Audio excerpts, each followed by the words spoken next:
பேர்லை நேயர்களுக்கு வணக்கம். இன்று நம்மோடு பேசுவதற்காக பத்திரிகையாளர் திரு இந்திரகுமார் தேரடி அவர்கள் இணைந்துள்ளார். அவரிடம் பேசலாம். வணக்கம். வணக்கம்.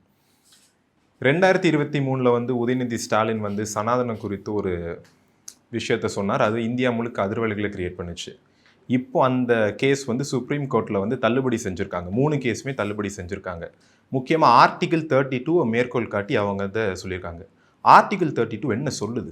அது மேற்கோள் காட்டி சொல்கிற அளவுக்கு ஆர்டிகிள் 32ன்றது நேரடியாக நமக்கு நீதி வேண்டும் என்றால் உச்சநீதிமன்றத்தை நாடி எனக்கு தேவையான டைரக்ஷன்ஸை நான் பெற்றுக்கொள்வதற்காக தமிழ்நாடு போலீஸ் இந்த நடவடிக்கை எடுக்க சொல்லி நான் கேட்குறேன். எனக்கு தீர்வு கிடைக்கல. நான் சுப்ரீம் கோர்ட்டுக்கு போய் ஒரு ரிட் பெட்டிஷனின் அடிப்படையில் தமிழ்நாடு டிஜிபிக்கு உத்தரவிட கோரி நான் உச்சநீதிமன்றத்தில் போய் வழக்கு தொடரலாம். அதுதான் ஆர்டிகிள் 32.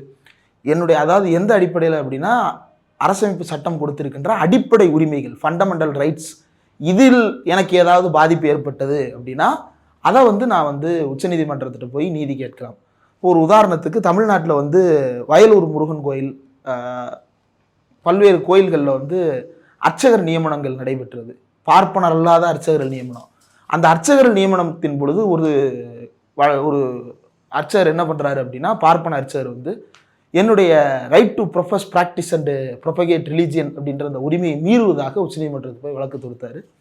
அது எம் சுந்தரேஷ் அவர்கள் தலைமையில் விசாரணைக்கு வருகிறது. அப்படி தனக்கு ஏதாவது பாதிப்பு ஏற்படுகிறது அப்படின்னு நினைக்கும் பொழுது உச்சநீதிமன்றத்துக்கு ஆர்டிகிள் 32 பயன்படுத்தி உச்சநீதிமன்றத்துக்கு போவது அப்படின்றது ஒரு வழிமுறை. இவங்க போனது எதற்காக அப்படின்னா, ஆர்டிகிள் 25 மீறி விட்டார் உதயநிதி ஸ்டாலின் அப்படின்னு சொல்லிட்டு இவங்க வழக்கு தொடுக்கிறாங்க. ஆர்டிகிள் 25ன்றது என்னது? Subject to public order and morality, right to practice profess and propagate religion. அதாவது பொது ஒழுங்கு, அமைதி மற்றும் அறத்திற்கு உட்பட்டு ஒருவர் ஒரு மதத்தை பின்பற்றுவதற்கும் பரப்புவதற்கும் அதை வளர்ப்பதற்குமான முயற்சிகளில் ஈடுபடலாம். இதை உதயநிதி ஸ்டாலின் புண்படுத்தி விட்டார், இதை மீறி விட்டார் அப்படின்னு உதயநிதி ஸ்டாலின் பேசியது சனாதன தர்மம் என்பது, சனாதனம் என்பது டெங்கு, மலேரியா, சிக்கன் குனியா கொசு போல ஒழிக்கப்பட வேண்டியது, இது இந்தியாவுக்கு ஆபத்தை ஏற்படுத்தி கொண்டிருக்கிறது அப்படின்னு பேசுகிறார். அதில் மாற்று கருத்து இருந்தது அப்படின்னா நீங்கள் வழக்கு தொடரலாம். வழக்கு தொடர்வதற்கான உரிமை இருக்கிறது. எங்கே? லோக்கலில் இருக்கக்கூடிய போலீஸ் ஸ்டேஷன்லேயோ அல்லது நீதிமன்றத்திலேயோ, லோக்கலில் இருக்கக்கூடிய நீதிமன்றங்கள்லையோ நீங்கள் போய் ஆஜராகலாம், வழக்கு தொடுக்கலாம். மாறாக இவங்க என்ன செய்கிறாங்க அப்படின்னா, நேராக உச்சநீதிமன்றத்துக்கு போகிறாங்க. இந்த 3 வழக்கும் இதற்கு முன்னாடி இவர் மீது போடப்பட்ட வழக்கும் வேற வேற. இதற்கு முன்பு இந்தியா முழுக்க பல்வேறு வழக்குகள் உதயநிதி ஸ்டாலின் மீது போடப்பட்டது.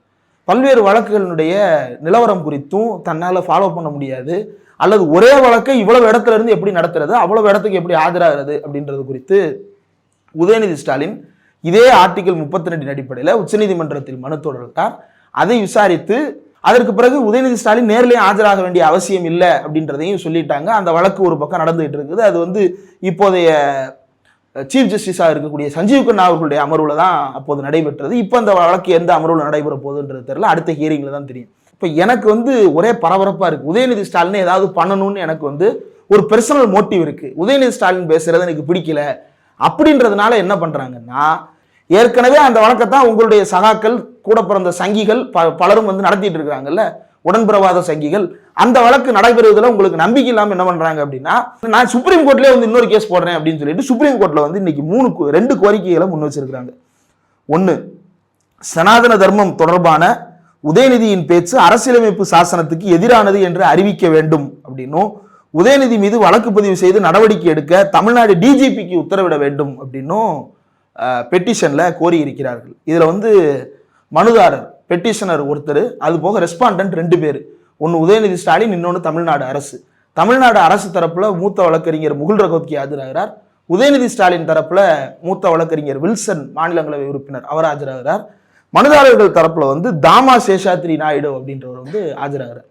இது யார் அமர்வுல விசாரணைக்கு வருகிறது அப்படின்னா, பேலா திரிவேதி மற்றும் பிரசன்ன வரலே அப்படின்றவங்க அமர்வுல விசாரணைக்கு வருகிறது. கேட்டது 3 நிமிஷம் 4 நிமிஷம் தான். கேட்டுட்டு உடனே இதெல்லாம் எப்படிங்க ஏற்றுக்கிறது, டிஸ்மிஸ், நீங்கள் ஒன்று பெட்டிஷனை திரும்ப வாங்கிக்கிங்க, இல்லைனா நான் டிஸ்மிஸ் பண்ணுவேன் அப்படின்னு சொன்னோடனே, இல்லைங்க நாங்களே திரும்ப பெற்றுக்கொள்ளுகிறோம் அப்படின்னு சொல்லிட்டு வழக்கை போட்டவங்களே, ஐயா நாங்கள் திரும்ப பெற்றுக்கொள்ளுகிறோம் அப்படின்னு சொல்லிட்டு வித்ரா பண்ணிட்டு போயிட்டாங்க. வழக்கை முடித்து வைத்திருக்கிறது உச்சநீதிமன்றம். ஸோ அந்த கேஸில் என்ன சொல்லியிருந்தாங்கன்னா, அந்த எக்ஸாக்ட் வேர்ட்ஸ் அந்த ஜட்ஜு சொன்னது liberty to avail alternate remedies under the law, அதாவது இங்க இல்லாம வேற ஏதாவது லால நீங்க வேஸ்ட் பண்ணி இந்த கேஸை நீங்க பாத்துக்கோங்க அப்படின்னு சொன்னாங்க. அதாவது இங்க இல்லாம கீழே உள்ள கோர்ட்ஸ்ல போய் பாருங்க அப்படின்னு. இது எந்த அளவுக்கு பயன் தரும் நினைக்கிறீங்க அவங்களுக்கு? இல்ல வேற எங்க போய் இவங்க கேஸை போட்டாலும் அதனால இவங்களுக்கு என்ன தீர்வு கிடைக்க போகுது அப்படின்னா நீதிபதிகளினுடைய தன்மையை பொறுத்து தான். இப்போ தமிழ்நாடு ஹைகோர்ட் கிடையாது, மெட்ராஸ் ஹைகோர்ட். மெட்ராஸ் ஹைகோர்ட்ல இருக்கக்கூடிய அனிதா சுமந்த் அவர்கள் தலைமையான அனிதா சுமந்தினுடைய பெஞ்சில், சிங்கிள் ஜட்ஜ் பெஞ்சில் வந்து விசாரணைக்கு வருகிறது. அந்த வழக்கு என்ன அப்படின்னா, உதயநிதி ஸ்டாலின் இந்துக்களுடைய மனதை புண்படுத்தி விட்டார் அப்படின்ற அடிப்படையில் வந்து விஸ்வ இந்து பரிஷத்தினுடைய நிர்வாகி ஒருத்தர் வந்து, இந்து முன்னணி நிர்வாகி ஒருத்தர் நினைக்கிறேன், அவர் வந்து ஒரு வழக்கு தொடுக்கிறாரு. அந்த வழக்கின் அடிப்படையில் அனிதா சுமந்து விசாரிக்கிறாங்க. கேட்கப்பட்டது என்ன அப்படின்னா, அவங்க கேட்டது வந்து உதயநிதி ஸ்டாலின் மீது விசாரிக்க உத்தரவிட வேண்டும், உதயநிதி ஸ்டாலினை சட்ட நடவடிக்கைக்கு உட்படுத்தணும், அவர் அமைச்சராக தொடர முடியாது அப்படின்னாங்க. ஏன் தொடர முடியாதுன்னு அவங்க சொல்றாங்கன்னா, அவர் இந்திய அரசியலமைப்பு சட்டத்தின் மீது சத்திய பிரமாணம் பண்ணி பதவி ஏற்றுக்கிட்டவர், ஆனால் அந்த சத்திய பிரமாணத்தை மீறிட்டாரு, அவர் ஒரு மதத்தை புண்படுத்தி பேசிட்டாரு, அதனால அரசியலமைப்பு சட்டத்தை மீறிட்டாரு, அதனால அவர் மீது நடவடிக்கை எடுக்கணும்னு சொல்லிட்டு கேஸ் போட்டாங்க. இப்போ அந்த வழக்கில் வந்து அப்படியான எந்த இதையும் வந்து நீதிபதி அனிதா சுமந்தால சொல்ல முடியாது. ஏன்னா ஒருத்தர் அமைச்சராக இருக்கணுமா கூடாதா அப்படின்றத முடிவு செய்ய வேண்டியது மாநில அரசு, அதாவது முதலமைச்சர் தான் முடிவு செய்ய முடியும். வேற யாரும் அதில் முடிவு செய்வதற்கான அதிகாரம் கிடையாது. ஆளுநர் முடிவு செய்ய முடியாது, அமைச்சரவை முடிவு செய்ய முடியாது. முதலமைச்சர் என்கின்ற அந்த மூத்த அமைச்சர் முடிவு செய்வது மட்டும்தான் இறுதி முடிவு. அதுல உச்சநீதிமன்றத்தாலேயே கூட நேரடியாக தலையிட முடியாது அப்படின்றது தான் அரசியலமைப்பு சட்டம் காட்டுகின்ற வழிமுறை. இப்போ இந்த வழக்கை முடிச்சு வைக்கும் பொழுது அனிதா சுமந்த் அவர்கள் என்ன சொல்லியிருக்கணும், இப்படியான டைரக்ஷன் என்னால் கொடுக்க முடியாதுன்னு சொல்லி கேஸை முடிச்சிருக்கணும். அப்படி ஒரு லைன்ல முடிக்க வேண்டியது. நீங்க உச்சநீதிமன்ற வழக்கு தீர்ப்புகள் பார்த்திருக்கீங்களான்னு தெரியல.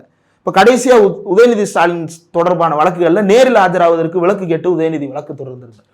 அந்த ஆர்டரை பார்த்தீங்க அப்படின்னா, interim stay continues, the petitioner has no necessity to appear physically in front of the court அப்படின்றத நேரடியாக அவங்க இவ்வளவுதான் இருக்கும். அதுல மற்றபடி விளக்க உரையெல்லாம் இருக்காது. இந்த விளக்க உரை எல்லாமே என்ன அப்படின்னா ஜட்ஜ்மெண்ட் கிடையாது, அப்சர்வேஷன். ஒரு தீர்ப்பு ஏன் வந்து இவ்வளவு பல்கா வருது அப்படின்னா ஜட்ஜ்மெண்ட் கிடையாது. ஜட்ஜ்மெண்ட் வந்து எவ்வளவு பெரிய தீர்ப்பா வழக்கா இருந்தாலும் 10 பக்கம் 20 பக்கத்துக்கு மேல அதிகபட்சம் இருக்காது. மற்றதெல்லாம் என்ன அப்படின்னா பேக்ரவுண்ட் ஆகுது, அந்த ஜட்ஜி சொல்ற அப்சர்வேஷன்ஸ் தான், அவங்களுடைய கருத்து. இப்போ நம்ம வந்து ஒரு மேடை போட்டு நமக்கு வந்து விருப்பப்பட்டதை நம்ம பேசலாம், காவல்துறை அனுமதியோட, சட்ட ஒழுங்குக்கு உட்பட்டு. இப்போ அந்த மாதிரி அவங்க எங்கே போய் பேசுறது? நீதிமன்றத்தில் அவங்களுக்கு முன்னாடி மைக் இருக்கா இல்லையான்னு தெரியல, ஆனால் எவ்வளோ பேர் கேட்குறாங்கன்றதுனால அவங்க வந்து அப்சர்வேஷன் சொல்லிட்டு இருப்பாங்க. அந்த அப்சர்வேஷன்ல தான் அவங்க என்ன சொல்றாங்க, மனுநீதி என்ன சொல்லுகிறது தெரியுமா? இந்தியாவுடைய அரசியலமைப்பு சட்டத்தை எழுதிய அண்ணல் அம்பேத்கர் கொளுத்திய ஒரு புத்தகம் மனுநீதி. அதை மேற்கோள் காட்டி அவங்க பக்கம் பக்கமா தீர்ப்பு கொடுத்தது மட்டும் இல்ல, அந்த தீர்ப்பு வந்து திருத்தி வேற அதுக்கப்புறம் வெளியிட்டாங்க. இந்திய வரலாற்றிலேயே வந்து ரொம்ப ரேரா நடக்கக்கூடிய சில நேரங்கள்ல அதுவும் ஒண்ணு. இப்போ அப்படிப்பட்ட விஷயங்கள் தான் ஹைகோர்ட்ல நடக்குது. இப்போ இது அலகாபாத் நீதிமன்றத்தில் அந்த யூசிசி குறித்து, யூனிஃபார்ம் சிவில் கோடு குறித்து ஒரு நீதிபதி பேசினாரு. மற்றவங்கெல்லாம் வெளிநாட்டுக்கு போயிடணும் அப்படின்னு சொல்லிட்டு ஒருத்தர் பேசினாரு. அவர் அமர்வில் இந்த வழக்கு விசாரணைக்கு வந்தா அவரும் இதே மாதிரி தான். அவரால் எந்த தீர்ப்பு இதில் எழுத முடியாது. உதயநிதி ஸ்டாலின் மீது விசாரணைக்கு அவரால் உத்தரவிட முடியுமானா அவரால் முடியாது. அவர் வந்து விசாரித்து அது குறித்தான கருத்துக்களை கேட்பதற்கு வேண்டுமானால் சொல்ல முடியுமே தவிர அமைச்சரவையில் அவர் நீடிப்பது குறித்தும் அவரது அடுத்து சட்டப்பேரவை தேர்தலில் போட்டியிடுவது குறித்தும் அவங்க முடிவெடுக்க முடியாது. எப்போ முடிவெடுக்க முடியும் அப்படின்னா, அவர் வந்து டெஃபமேஷனா ஏதாவது பேசியிருந்தாரு அப்படின்னா, இதை டெஃபமேஷனுக்கு கீழே நீங்க எப்படி கொண்டு வருவீங்க? யாரை டெஃபமேட் பண்ணிட்டாருன்னு நீங்க கொண்டு வருவீங்க? அதே எந்த அரசியலமைப்பு சட்டம் வந்து ஒரு மதத்தை பின்பற்றுவதற்கான உரிமையை கொடுத்திருக்கிறதோ, ரைட் டு கன்சைஸ், அதாவது என்னுடைய மனசாட்சிக்கு நேர்மையாக நான் நடந்து கொள்வதற்கான உரிமையையும் அரசியலமைப்பு சட்டம் எனக்கு கொடுத்திருக்கிறது. அப்போ நான் மத மறுப்பாளனாக இருந்தாலும் என்னை மத மறுப்பாளனாக வாழ்வதற்கு இந்த அரசியலமைப்பு சட்டம் அங்கீகரித்திருக்கிறது. அப்போ மத மறுப்பாளனாக இருப்பவர்கள் அந்த மத மறுப்பு கருத்துக்களை பேசவே கூடாது, அது மனதை புண்படுத்தி விடும் என்று சொல்வது அரசியலமைப்பு சட்டத்துக்கு முரணானது. ஒருவேளை ராகுல் காந்திக்கு தீர்ப்பு கொடுத்தது போல ஏதோ ஒரு நீதிமன்றம் ஒரு முரணான தீர்ப்பை கொடுக்கலாம். ஆனால் உச்ச நீதிமன்றம் ராகுல் காந்தி தீர்ப்புக்கு எப்படி மண்டையில் கொட்டு வைத்து போங்கடா ஓரமானு விரட்டி விட்டுச்சோ அதே மாதிரி தான் உதயநிதி ஸ்டாலின் கேஸ்லையும் நடத்த முடியுமே தவிர இது எந்த விதமான இலக்குக்கும் கொண்டு போய் சேர்க்காது. மக்கள் மன்றத்தில் உதயநிதி ஸ்டாலினை வீழ்த்த முடியல. உதயநிதி ஸ்டாலின் சொன்னதற்கு பிறகு, சனாதனத்தை ஒழிக்கிறேன்னு சொன்னதற்கு பிறகு நடைபெற்ற தமிழ்நாட்டு இடைத்தேர்தல்களில் திமுக வெற்றி பெற்று இருக்கிறது. தமிழ்நாட்டில் நடைபெற்ற நாடாளுமன்ற பொதுத் தேர்தலில் திமுக 100% வெற்றியை பதிவு செய்திருக்கிறது. அப்போ தேர்தல் களத்திலையும் மக்கள் மன்றத்திலையும் உதயநிதி ஸ்டாலினுடைய கருத்துக்கு மறுகருத்தை வைத்து வெற்றி பெற முடியாதவர்கள் நீதிமன்றத்தை வழியாக பயன்படுத்தி கொண்டு இந்த அரசியலமைப்புக்கு உட்பட்ட சில பேச்சுவார்த்தைகளை நடக்கக்கூடாது என்று விரும்புகிறாங்க. இப்போ உதயநிதி ஸ்டாலின் அவர்கள் பேசிய பேச்சுக்கு வந்து மறுப்பு பேசுறது அப்படின்னா நீங்க ஒரு கூட்டம் போடுங்க, புத்தக வெளியிடுங்க, கண்டன ஆர்ப்பாட்டம் நடத்துங்க, என்னனாலும் பண்ணுங்க. அல்லது அதை மறுப்பு தெரிவித்து தமிழ்நாடு தழுவி அளவில் கூட்டம் நடத்துங்க, பேரணி நடத்துங்க. யார் உங்களுக்கு வேண்டான்னு சொன்னது? எல்லாம் நடந்துகிட்டு தான் இருக்குது. அர்ஜுன் சம்பத்து கூட அங்கங்கே மாதம் ஏதோ ஒரு ஸ்டண்ட் பண்ணி அரெஸ்ட் ஆகி ஜெயிலுக்குள்ளே போயிட்டு தான் இருக்கிறாரு. அப்படி யார் பண்ணுறதையும் யாரும் தடுக்க போகிறது கிடையாது. மாறாக அதை தேர்தல் களத்தில் தோக்கடிக்க முடியலன்றதுக்காக நீதிமன்றத்தை பயன்படுத்தி இவர் ஜெயிலுக்குள்ளே கொண்டு போயிட்டோம்னா இவர் பேசுறதை தடுத்துடலாம் அப்படின்றது அயோக்கியத்தனமான வழிமுறை. இந்த அயோக்கியத்தனமான வழிமுறைக்கு இந்த ஆர்டிகல் 32 பயன்படுத்த முடியாது என்று பேலா திரிவேதி மற்றும் வரலை ஆகிய அமர்வு தீர்ப்பு கொடுத்திருப்பது உள்ளபடியே வரவேற்கத்தக்கது. ஸோ நம்ம எந்தவித தனிப்பட்ட மத நம்பிக்கையும் புண்படுத்தக்கூடாது அப்படிங்கிற மாதிரி கான்ஸ்டிடியூஷன்ல போட்டிருக்கு. அதே கான்ஸ்டிடியூஷன் இருந்துக்கிட்டு இல்லை, அரசியலமைப்பு சட்டத்தை பொறுத்தவரையில் அரசியலமைப்பு சட்டம் ரொம்ப தெளிவான ஒன்று தான். எல்லோரும் அவரவர் நம்பிக்கையை அவரவர் பின்பற்றிக் கொள்வதற்கான உரிமையை அரசியலமைப்பு சட்டம் கொடுத்திருக்கிறது. அது மத நம்பிக்கையாக இருக்கலாம் அல்லது பழக்க வழக்கங்களா இருக்கலாம். எந்த அளவுக்கு பழக்க வழக்கத்துக்கு அரசியலமைப்பு சட்டம் உரிமை கொடுத்திருக்கு அப்படின்னா, கருவறைக்குள்ள அடுத்த சாதிக்காரன் உள்ளேயே வரக்கூடாது அப்படின்ற அளவுக்கு ஜனநாயகமா ஒரு பார்ப்பனர்கள் இந்தியா முழுக்க இருக்கக்கூடிய கோயில்கள்ல கருவறைக்குள்ள தங்களை தவிர வேற எந்த சாதிக்காரனும் உள்ள வர முடியாதுன்ற அளவுக்கு அரசியலமைப்பு சட்டம் உங்களுக்கு பாதுகாப்பு கொடுத்திருக்கு. மாறாக அரசியலமைப்பு சட்டத்தில் இருக்கக்கூடிய இன்னொரு பக்கம் என்ன அப்படின்னா, இது இருக்கிறது என்பதனாலேயே இதை மறுத்து பேசக்கூடாது என்பது எந்த இடத்துலையும் பதிவு செய்யப்படலை. என் மனசாட்சிக்கு சரி என்று பட்டதை right to freedom of expression அப்படின்றது எதன் அடிப்படையில் வருகிறது? நான் என் மனசாட்சிக்கு சரி என்று பட்டதை பொதுவெளியில் பேசுவதற்கான உரிமை எனக்கு இருக்கிறது. எப்போ வரைக்கும் அப்படின்னா, வேறு சில சட்டங்களுக்கு உட்பட்ட வகையில். என்ன சட்டங்களுக்கு உட்பட்ட வகையில்? இப்போ இதுக்கு முன்னாடி ஐபிசி சிஆர்பிசி இருந்தது, இப்போ பிஎன்எஸ்எஸ் இருக்கிறது. இப்போ அதில் என்ன பண்ணியிருப்பாங்க, ரெண்டு சமூகங்களுக்கு இடையில பதற்றத்தை உருவாக்குகின்ற வகையில பேசக்கூடாது, ஒரு சாதியை இன்னொரு சாதிக்கு எதிராக கொம்பு சீவி விடுகின்ற வகையில பேச எழுதக்கூடாது. இதுல உதயநிதி ஸ்டாலின் யாராவது ஒருத்தரை இன்னொரு சாதிக்கு எதிராக திருப்பி விட்டாரா? அல்லது அவர் பேசியதால பொதுமக்கள் இடையில அமைதி குலைந்து விட்டதா? இல்ல. சனாதனத்தை ஃபாலோ பண்றவங்களுக்கும் ஹேட் பண்றவங்களுக்கும் இந்த இடத்துல ஒரு சண்டை உருவாகாதா? இதுல எங்க சண்டை உருவாக போகுது? சனாதனத்தை பேசுறவங்க தானே எல்லாருக்குள்ளேயும் சண்டை உருவாக்குறாங்க. இப்போ கருவறைக்குள்ள வரக்கூடாது அப்படின்னு சொல்றது யாரு? சனாதனம் சொல்லுது. கருவறைக்குள்ள போகணும்னு நான் நினைக்கிறேன். கருவறைக்குள்ள போகணும்னு நினைக்கிறது ஏன் நினைக்கிறேன்? அது ஏன் சாமி, நான் தொட்டு கும்பிடணும், நான் வழிபடணும்னு நான் நினைக்கிறேன். இதை தப்புன்னு அவங்க சொல்றாங்கன்னா அப்ப ஏன் தப்புன்னு நம்ம கேட்கிறோம். ஏன் தப்புன்னு அவங்க காரணம் ஒன்று சொல்றாங்க, இவங்கெல்லாம் சுத்தம் இல்லாதவர்கள் அப்படின்னு சொல்றாங்க. அப்போ நான் சுத்தமானவன் சுத்தம் இல்லாதவன் தீர்மானிக்க நீ யாரு அப்படின்னா, நீ பிறப்பிலேயே சுத்தம் இல்லாதவன்பா, இந்த சாதியில பிறந்தவங்க மட்டும்தான் சுத்தமானவங்கன்னு ஒருத்தவங்க சொல்றாங்க. இது அரசியலமைப்பு சட்டத்துக்கு உட்பட்ட கருத்தா? கிடையாது. அப்போ சனாதனத்தை எதிர்த்து பேசுவது என்பது அரசியலமைப்பு சட்டத்தினுடைய அடிப்படை கடமைகள்ல ஒண்ணு. சனாதனம் என்பதற்கு அடிப்படையிலேயே முரண்பாடாக எழுதப்பட்டதுதான் அரசியலமைப்பு சட்டம். அல்லது அரசியலமைப்பு சட்டம் என்பது சனாதனம் என்பது மக்களுக்கு எதிரானது என்பதை புரிந்து கொண்டு இந்த மக்களை வழிநடத்துவதற்கு ஒரு நவீன சட்டம் தேவை என்பதற்காக உருவாக்கப்பட்டதுதான் அரசியலமைப்பு சட்டம். அப்போ நீங்க எந்த கான்ஸ்டிடியூஷன் அடிப்படையில இன்னைக்கு மனம் புண்பட்டுருச்சுன்னு பேசுறீங்களோ அந்த கான்ஸ்டிடியூஷனே உன்னை புண்படுத்துறதுக்கு உருவாக்கப்பட்டது. அந்த கான்ஸ்டிடியூஷனே நீ மனுஷனையும் கேவலமா நினைக்கிறன்றதுனால உருவாக்கப்பட்டது. அந்த கான்ஸ்டிடியூஷனே நீ மக்களுக்கு இடையில சண்டையை மூட்டி விடுறதுக்காக உருவாக்கப்பட்டது. அந்த கான்ஸ்டிடியூஷன் ஒருத்தனும் இன்னொருத்தனும் சமம் இல்லைன்னு நீ சொன்னதுக்கு மாறாக அனைவரும் சமம்னு சொல்வதற்காக உருவாக்கப்பட்டது. ஏன் அப்படி ஒரு கான்ஸ்டிடியூஷன் நமக்கு தேவைப்பட்டது? உலகத்துல பல நாடுகள் அரசியலமைப்பு சட்டம் எழுதப்படாமலே இன்னும் இயங்கி கொண்டுதான் இருக்கிறது. வெற்றிகரமான நாடுகளாகவும் அவை இருக்கின்றன. ஏன் இந்தியா மாதிரியான ஒரு நாட்டுக்கு அரசியலமைப்பு சட்டம் தேவைப்படுகிறது? இந்த நாடு என்பது ஒரு நாடாக இதற்கு முன்பு இருந்ததே கிடையாது. இன்னைக்கு சீமான் பேசுறாரு சேர சோழ பாண்டியர் நாடு அப்படின்னு. சேரனும் சோழனும் பாண்டியனும் நம்ம பேராசிரியர் அருணன் தான் கேட்கிறாரு. சேர சோழ பாண்டியன் எவனும் வள்ளுவனுக்கு செலவைக்கலையே ஏன்? ராஜராஜ சோழன் பெரியவன்னு பேசுறீங்க. ராஜராஜ சோழனுக்காக ராஜராஜ சோழனுடைய மகனே கல்லறை கட்டலையே ஏன்? இன்னைக்கு ஏதோ ஒரு இடத்துல ராஜராஜ சோழனுடைய எலும்பு கூட்டை கண்டுபிடிச்சிட்டேன்னு சொல்லிட்டு பொய்யான வதந்திகளை பரப்பி கொண்டிருக்கிறார்கள். அப்போ இந்த நாடு என்பது ஒருமித்த கருத்துணர்வோடு இருக்கக்கூடிய நாடு அல்ல. அப்ப வெவ்வேறு கருத்துக்களையும் வெவ்வேறு மதங்களையும் வெவ்வேறு இனங்களையும் வெவ்வேறு தேசிய இன குழுக்களையும் கொண்ட ஒரு நாட்டை நிர்மாணிப்பதற்காக உருவாக்கப்பட்டதான் அரசியலமைப்பு சட்டம். இது சனாதனத்துக்கு எதிரானது மட்டுமல்ல, எந்த அடிப்படைவாத கருத்துக்கும் எதிரானது இந்த அரசியலமைப்பு சட்டம். இந்த அரசியலமைப்பு சட்டத்தை தனக்கு சாதகமாக இவர்கள் பயன்படுத்திக் கொள்கிறார்கள். போன விட சொன்னேன் இல்லையா, போன கேள்வி பதில் சொல்லும் போது, ஒரு கருவறைக்குள்ள ஒருத்தர் நம்மளை உள்ள வராதன்னு சொல்ற உரிமையை அரசியலமைப்பு சட்டம் பாதுகாக்குதுன்னா அது அரசியலமைப்பு சட்டம் அதை செய்யல. அந்த அரசியலமைப்பு சட்டத்தை அப்படியான வழியில் இவர்கள் பயன்படுத்தி கொண்டிருக்கிறார்கள் அப்படின்றது தான். இந்த கேட் இருக்கு, யார் வேண்டுமானாலும் உள்ளே வரலாம் அப்படின்னு நம்ம சொல்றோம்.